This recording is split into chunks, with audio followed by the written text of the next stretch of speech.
So what do you need as a newborn photographer? And in this video, I won't talk a lot about education or maybe basic human skills that you might need as a newborn photographer, but I'll talk more about the gear that you need, the equipment, and I'll share what I use and what I've been using for the last 11 years. So yeah, what do you need as a newborn photographer? When I say need, I don't mean need, but maybe just things that are useful to have when you're starting out as a newborn photographer. I'll share what I use and maybe we can learn from each other. Comment, please. What do you think a newborn photographer needs to have? Just some basic essential things. Not too many items yet, but just to start out. And I'm going to show you clips from actual newborn sessions. You're going to see me post these beautiful little babies. You're going to see final images and camera settings. So let's go. Well, hello. So today I get to photograph a beautiful newborn girl. So yeah, I might take some portraits of the older sister as well by herself, and then family photos and sibling photos. So yeah, here you see the Paloma Shell Easy Tailways. So we got touch of pink, cut headbands. Here we have salmon and pink on the rubber floor mat, hard prop. Here have an outfit with some lace, like little pants, very cute. Blanket. So parents and big sister can sit there. Changing station. So we're all good to go. Name of the girl, beautiful name. So of course, when you just start out as a newborn photographer, you don't need all that stuff. So I'm just gonna go over the basics. So I think one of the main things that you need is a camera. Stating the obvious, but yeah, I get this question a lot. What type of camera would be best for newborn photography? Do I need a full frame camera? Can I use a crop camera? Do I need mirrorless or can I use a DSLR camera? What brand would be best? I'm going to share my journey. So I started 11 years ago with a Nikon D, I think it was like a 5100, so a crop camera. And it was fine, but nowadays I would definitely go for a full frame camera. Later on I switched to full frame and I had the Nikon D600, D610. Great cameras still, I can still use them. Really good cameras. Then I got the D750, also beautiful camera. I used two cameras when I was at a wedding, so I would always have a backup camera, or I would wear a harness with two cameras on it, one with a prime lens, one with a zoom lens, and then I would use the D610 and the D750 alongside each other, and they're both really good. Nowadays I use mirrorless cameras, so I have two, so I can shoot with two cameras at a wedding. I have the Nikon Z6 II and the Nikon ZF. And actually during newborn sessions I only use one camera, and the camera I'm using a lot during my newborn sessions is the Nikon Z6 II, because that one has my favorite newborn lens on it, which I'll talk about later. But yeah, if people ask me recommendations as to what camera to get, I would recommend them to buy a full frame camera, DSLR, and if you have an unlimited budget, go for a mirrorless camera. You can buy cameras secondhand as well, just pay attention to the amount of clicks that the camera has. And you can kind of compare this to an expected life expectancy. So of course a camera can live a lot longer than 200,000 clicks, but it can also happen that the camera dies at some point. So the more clicks, the less I would pay for a second-hand camera.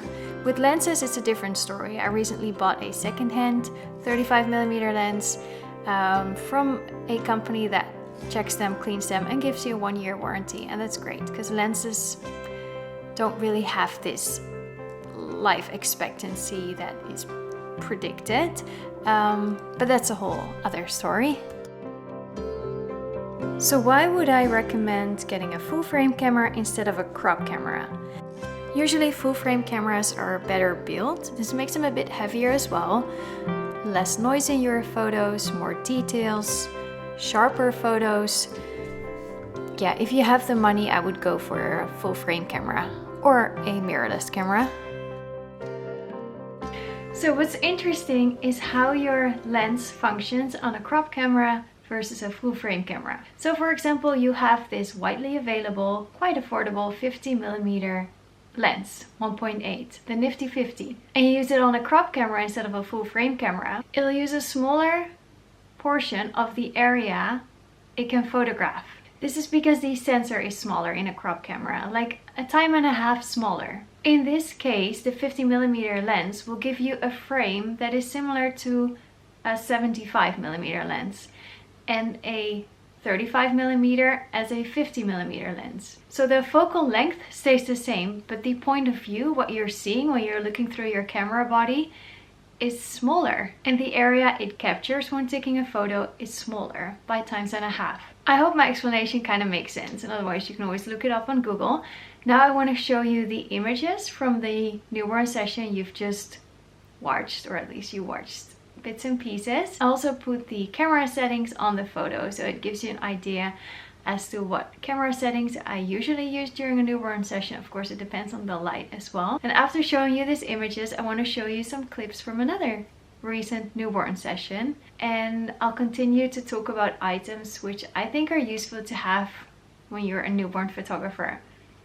Just the basics. I know I have tons more items here in the studio, collected a lot in the last 11 years, but just some basic items. I'll go more into detail. Talking about the lenses that I usually use a 24 to 70mm lens with an aperture of 2.8. That's my favorite lens when I'm photographing newborns. It's actually a lens that was designed for the DSLR cameras, so I use an adapter so that I can use it on my mirrorless camera, and it works really well. I'm really happy with that lens. I use it for the family photos, sibling photos, newborn photos. I don't have to be too far away from the baby, and I can still like zoom out when I'm like hovering above siblings to take a photo from the top. So today I'm photographing a lovely girl here in the studio. So we've got the wooden heart prop from the original photo blocks. We've got a rubber floor mat. I'm using the light side today. There's a darker one, and that's from studiobackdrops.eu, and there will be like a moon-shaped posing pillow underneath her head. So we've got this gorgeous Zara outfit. It's on the larger side, but it's okay, we can like tuck it behind, because Zara, the smallest size, is like 56, and here in the Netherlands you have size 50, that's smaller for like newborns. This is 0 to 1 month old, sometimes even size 44. And then I love this, so I've got this beautiful, this is like the top, it's light blue, lavender blue, and then little shorts, and I think it will be nice with this backdrop. We've got the Flocati as well. Parents can sit there, that's where they come in, so we're all good to go. So yeah, the little girl is almost 3 weeks old. She was born through a scheduled C-section, a little bit before the due date. They already emailed me that she's really active, so we'll see. Hopefully she'll sleep a little bit as well, and otherwise we'll take beautiful photos with her eyes wide open. And then I'll wrap her, place her on her side, on her back, and then I'll see if she also wants to be posed on her tummy, because when the baby's sleeping, that's usually completely fine, like bum up position, head on hands position. But with a wide awake baby, sometimes it can be a bit challenging, and if they don't like it, I'm not gonna force them into a pose, or like yeah, just like keep on trying and get everybody frustrated. So I follow the baby, very gentle, just see what the baby likes, and then I'll try to take really beautiful photos with the parents. So yeah, can't wait to see her. I just want to quickly add one more thing about the lenses, because also a 35mm could work really well, because then you don't have to, because I mean it falls in between the 24 to 70. 50mm could work, but then maybe I would have to pull back from the baby a bit more to get the baby completely in the picture, and also some of the like beanbag material, and I don't want to lean back that much, like having so much distance between myself and the baby. I always want to make sure that my hands are there where the baby is, so that if the baby starts moving, I can, you know, calm them down, or place my hands on their back just to make them feel secure And a macro lens, of course, is great to photograph tiny details, eyelashes. So what else do you need? Lighting. You need light in your photos. I love a combination of natural light and studio light, so artificial light. I have a big softbox, a 50-inch square softbox. It's from Westcott, and I've been using that for the last 11 years, so pretty much since I started out with photography, and I still like it. And it has a Godox speed light inside, the 862. I know there's a newer version as well, but it works great. I have a trigger on my camera and it gives a signal to the flash, and it's pointing inwards, the flash, and then it reflects because the inside of the softbox is silver, and it's great. And I can do a whole video about like how I set up my flash, like the strength and where I place it. But for now, yeah, light is important, and I love the combination of studio light and daylight. Full daylight is great, but here where we live in the Netherlands, we can have really dark and gloomy gray days, and then we don't have a lot of sun. Sometimes if you use only daylight and it's super sunny out, you have so much bright light, you might have to diffuse it with some like sheer curtains. But then for me, the hardest was when clouds would come in the whole time, and then we would have sun and clouds and sun and clouds, and maybe within a minute the light situation would change like 5-6 times to really bright light and then shade. So I like the natural daylight coming in because it's softer for your eyes, and it acts as a great fill light for me. But the main light source for my newborn photography is the flash that I use. There are different types of newborn sessions, and right now I'm talking about the post newborn sessions, because if you do lifestyle sessions, you're usually going to someone's house and you don't need all the things that I'm talking about right now. But I would say a thing to pose a baby on is great when you offer post newborn sessions. So I started out using a beanbag, then I had like a higher beanbag with a frame, like a round frame. First I had from like Shoot Baby in UK, that's a company. I had these like bars on the side, so I wouldn't have all these like wrinkles in my blanket. Then I had like the circular beanbag stand with a circular beanbag from Paloma Shell, and now I'm using the Paloma Shell Easy Table, and it can vibrate a little bit. There's like really little device inside that vibrates.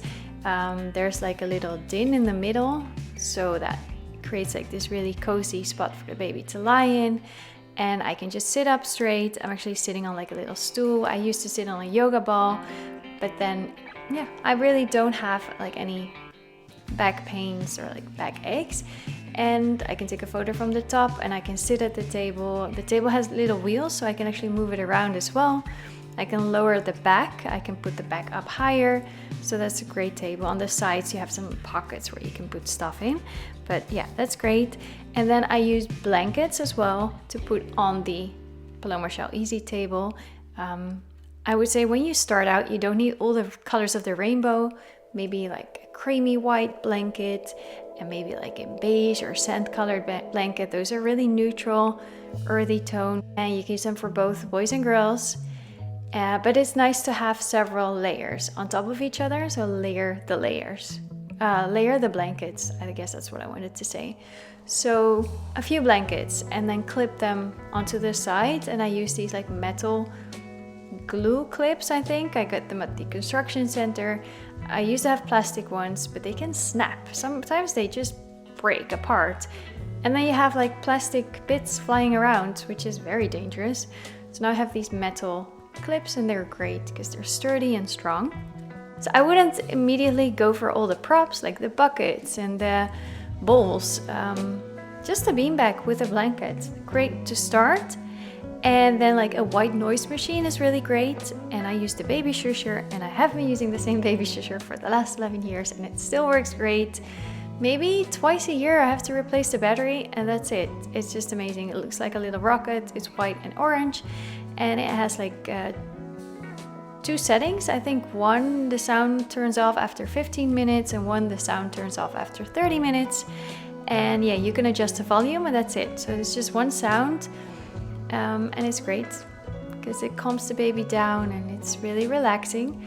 They say it's the sound of the blood running through your veins, so they hear the same sound in the womb, and it makes for a really happy and calm baby. So I like it.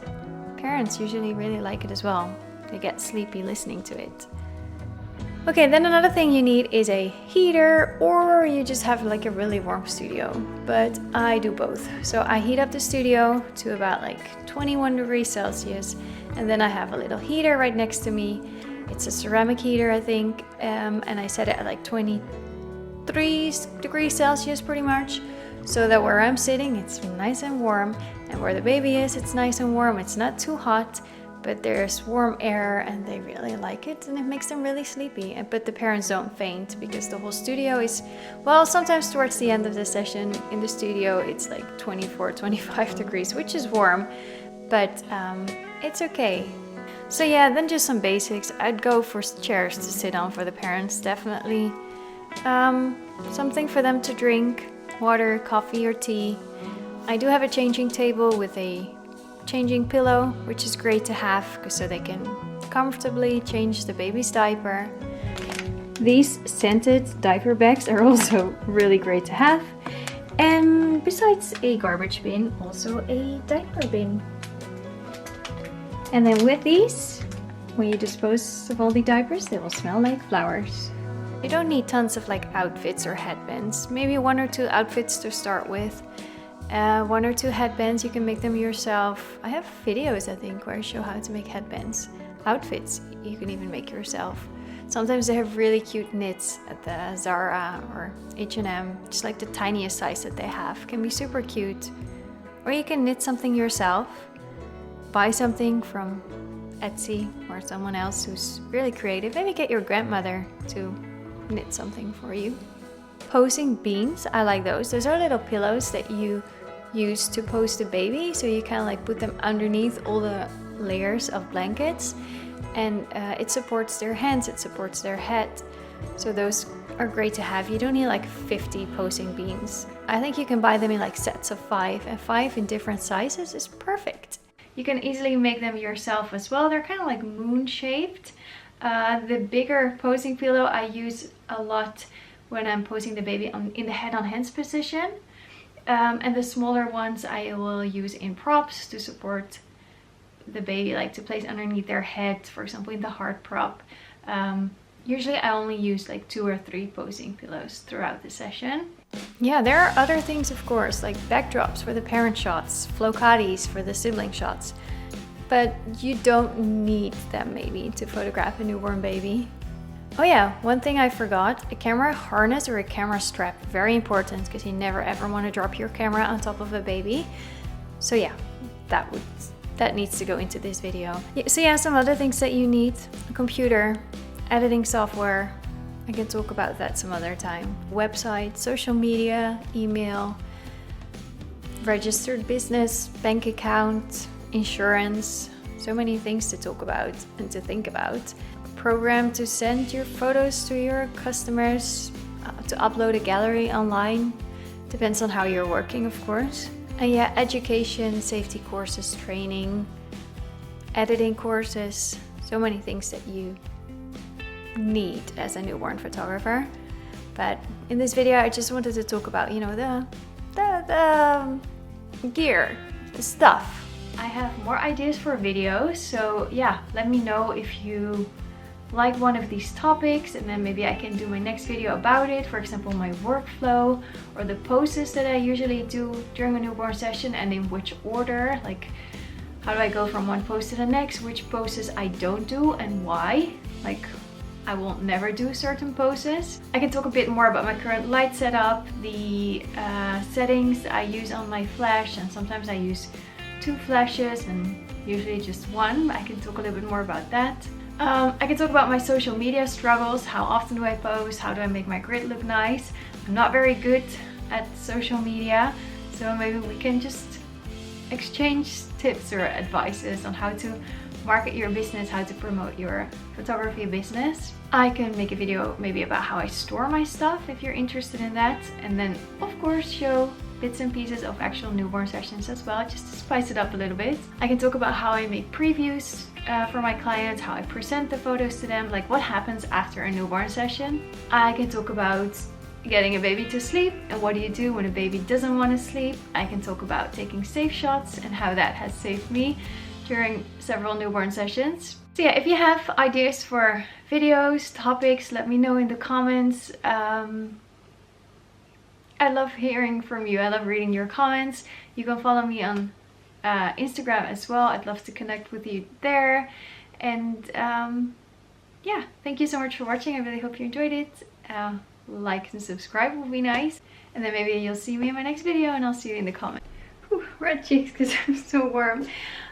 We incorporated a little violin into this session. That was really cute. It was a real violin, so not a toy. The mom plays the violin. The girl will get classes, but they usually start playing these types of violins when they're like 3 years old. So now on her like bum up position, baby was like the same size as the violin. So adorable, super cute.